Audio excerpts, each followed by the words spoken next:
오늘의 사연 시작합니다. 안녕하세요. 저는 30대 중반 여자인데 최근 좋은 일이 생겨서 입에 귀에 걸린 채로 이렇게 사연을 남겨봐요. 첫 시작은 우울하게 시작하지만 그래도 재밌게 봐주세요. 저는 전 남편과 최근에 이혼을 하게 됐는데요. 그와는 결혼 생활을 무려 5년이나 지속했는데 어느샌가 남편이 비트코인 같은 가상화폐에 빠지면서 점점 돈을 날려먹기 시작하더라고요. 처음에는 코인 시장 자체가 호황이라 돈을 많이 벌다 보니까 저한테도 명품백을 아무렇지 않게 선물하는 등 굉장히 서슴없이 돈을 썼어요. 그러다가 경제 상황이 안 좋아지면서 코인 시장도 하락장을 걷다 보니 많은 돈을 날렸죠. 처음에는 그래도 그렇게 크지 않은 돈이었기에 별말하지 않았는데 어느샌가 남편은 예금까지 깨서 돈을 다 넣었더라고요. 나중에 알게 된 사실인데 그가 직장 생활하며 모은 돈의 반 가까이를 잃어버린 상태였어요.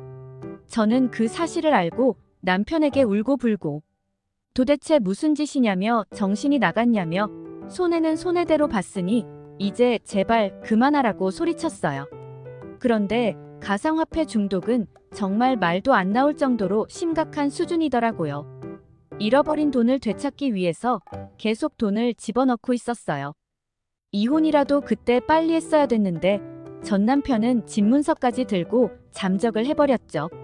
하루 종일 고생하고 집에 들어갔는데 뭔가 낌새가 이상해서 방을 다 뒤져보니 이것저것 다 챙겨서 도망가버린 전 남편은 흔적도 보이지 않았어요. 그때 심장이 쿵 내려앉아 얼마나 바닥을 쾅쾅 치며 울었는지 몰라요. 그럼에도 얼른 남편을 찾아 빈털터리의 빚까지 생기는 것만은 막아야 하는 상황이었죠. 저는 급하게 흥신소를 알아보기 시작했어요. 남편이 떠난 지 하루밖에 되지 않았으니까 어떻게든 방법이 있지 않을까 해서요.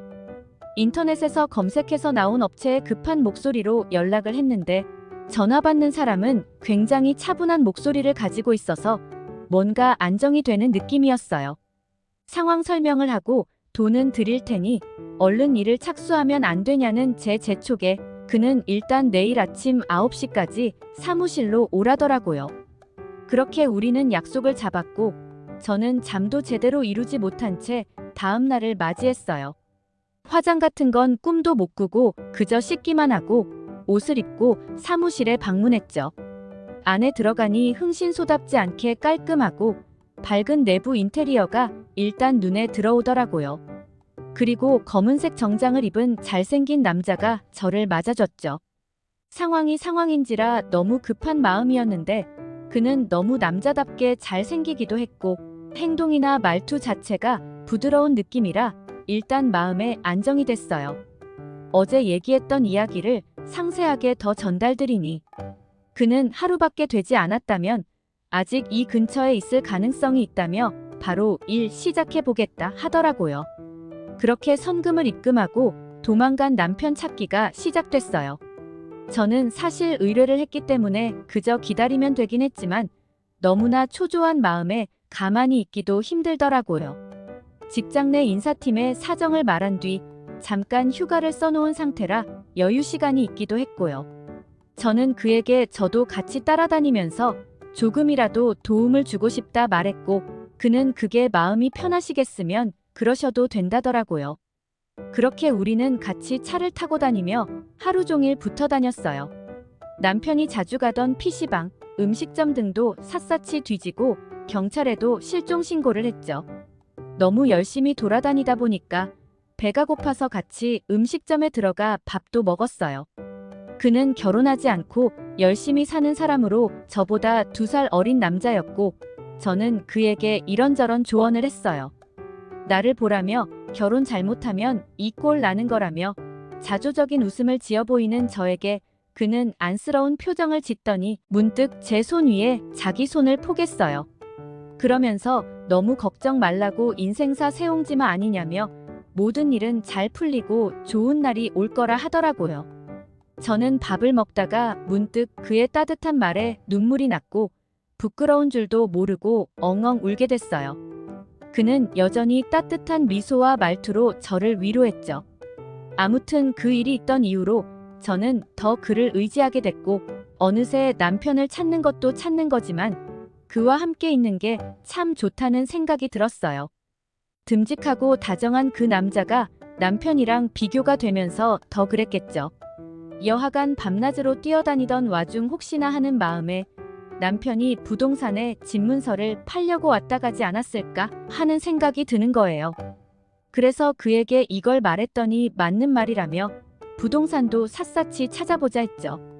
그렇게 어느 한 부동산에 혹시 어느 남자가 어디 동집 시세 알아보러 오지 않았냐 물어보니까 그렇다고 말하더라고요. 저희는 상황을 말하고 혹시 그분과 약속 한번 잡을 수 있냐 물었고 부동산에서는 제 사연을 듣더니 흔쾌히 협조해줬죠. 그렇게 아무것도 모르는 전 남편은 부동산에 연락을 받고 싱글벙글하며 사무실에 왔고 잠복하고 있던 저희에게 붙잡히고 말았어요. 다행히 남편은 수중에 남은 돈이 별로 없어서 급하게 집이라도 팔아 돈을 받으려고 했던 건데 제가 딱 잡게 돼서 너무 다행이었죠.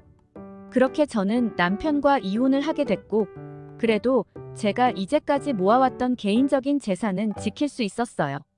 그 뒤로 흥신소 의뢰를 받아준 그에게 감사 인사와 잔금을 입금했죠. 그와 마지막으로 만나던 날 저는 너무 아쉬운 기분이 들었어요.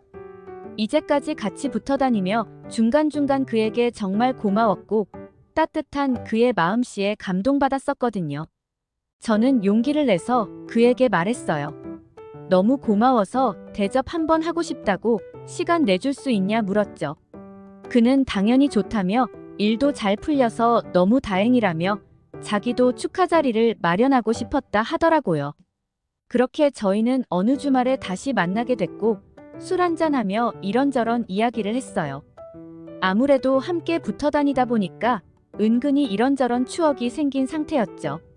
술도 마시다 보니까 더욱 그와 함께하고 싶다는 욕심이 생겼고 저는 눈 딱 감고 그에게 고백했어요.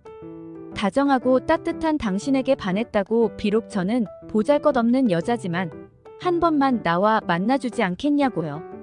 저는 사실 그가 거절할 줄 알았거든요. 이대로 끝내기 아쉬워서 질러보기라도 한 건데 그는 예상 외의 대답을 했어요.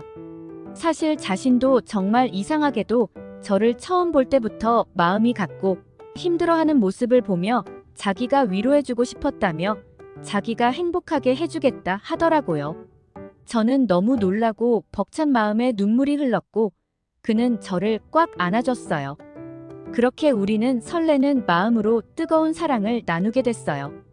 이제까지 힘든 일은 다 잊고 행복한 감정만 가득하게 그는 저를 위로해줬죠.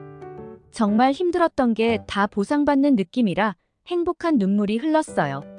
그 뒤로 운이 좋게도 부모님이 하시던 사업이 대박이 나서 많은 도움을 받아 경제적으로 이전보다 훨씬 형편이 좋아질 수 있었어요. 그가 말한 대로 정말 인생은 새옹지마인가 봐요. 전 남편과 있었던 일은 저에게 잊지 못할 슬픈 추억이지만 그와 반대로 새로운 사람을 만나 극복하게 되니 이게 바로 운명이고 인연인가 싶네요.